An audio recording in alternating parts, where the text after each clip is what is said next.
If you're adopting a new puppy, you need to be smart about the way that you're bringing this puppy home, because a puppy is not housebroken and you do not want any accidents while you are driving. You want to make sure your puppy is as safe as possible. And oftentimes we get so excited about our new puppies that we plan for everything but transporting them from where we're picking them up to our house. And that does not work in your favor. So let's be smart about this. The first thing you need to know is when you're bringing a puppy home, you need to have something to contain that puppy. I know that we want to keep the puppy on our chest. We want to keep them in our lap. We want to snuggle with them, but we do need to make sure if it's more than like a 5-minute drive, you have something to put that puppy in to keep them safer and to keep you safer as well.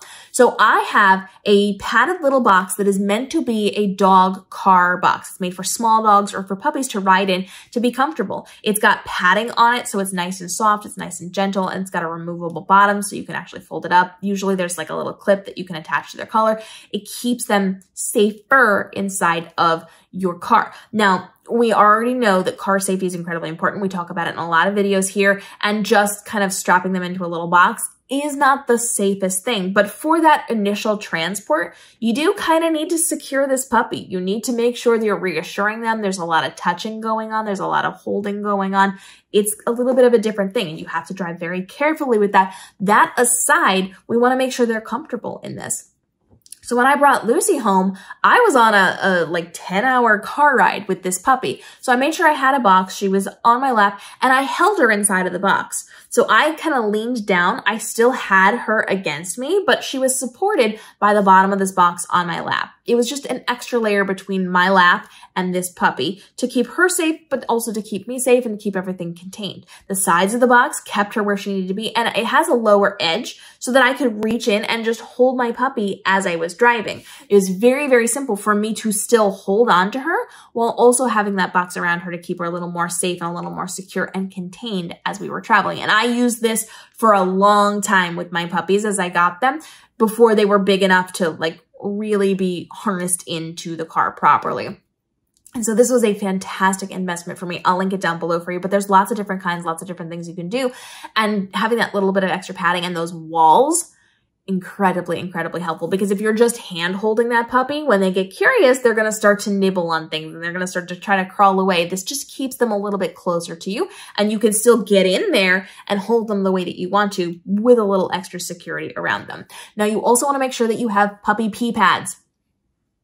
We don't think to bring these in a lot of cases. Have them. Have multiple of them for the duration of my dog's early puppyhood, for those first couple of months, because if you follow along, I speak very heavily on training your dog for car rides from the minute you get them. So not just like bring them home and then take them to the vet 6 months later, right?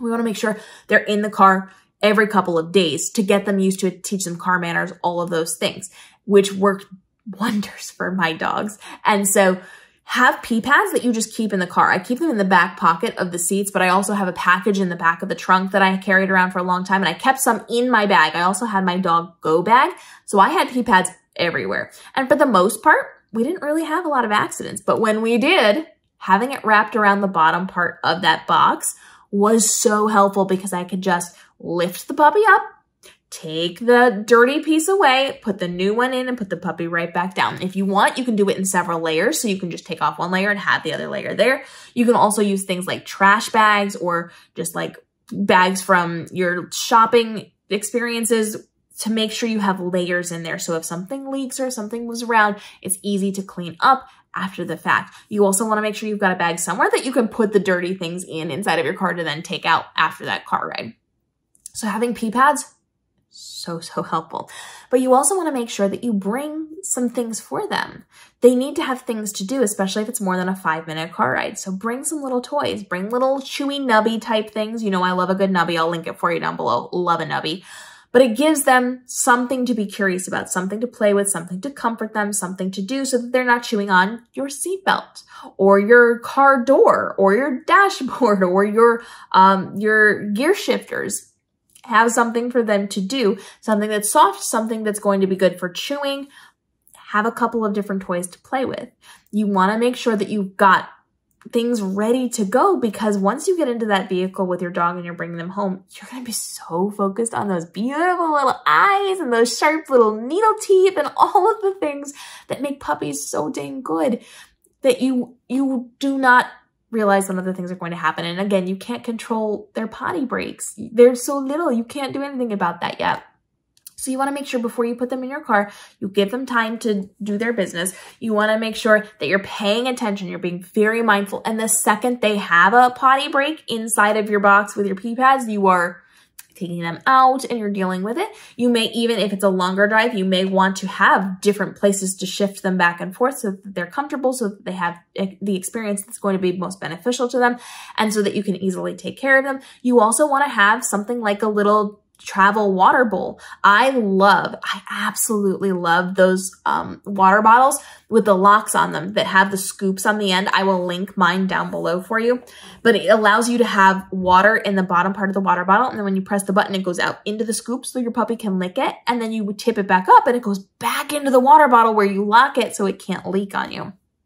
Have water for them, have snacks for them, have toys for them. And again, that part will depend a little bit on how far you're traveling. If you're going for like an hour, please have water, please have some snacks. If you are literally 15 minutes down the road, you're probably fine. But you want to make sure anything that's more of a distance, and remember, distance in terms of puppy time, not human time, because an hour to me doesn't seem like very much, but an hour to a puppy is very much a lot of time. You may even want to stop halfway and take a break if it's an hour. You don't need it, but your puppy will for sure need that. And so being smart about when you pause, when you stop, is going to really help you to prevent accidents inside of the car, to prevent them from getting bored, to prevent them from chewing on things, to prevent a lot of stuff. And sometimes puppies will sleep. Lucy, when I brought Lucy home, that girl slept. She slept a lot. She also imprinted really hard on me. So the minute I took possession of this dog, she just looked up at me and she just stared at me. And if she wasn't staring at me, she was sleeping. And if she wasn't sleeping, she was staring at me. Like, she imprinted hard, but it was a long journey and we needed a lot of stops and a lot of breaks and a lot of reassurance and a lot of things. Your puppy might be different.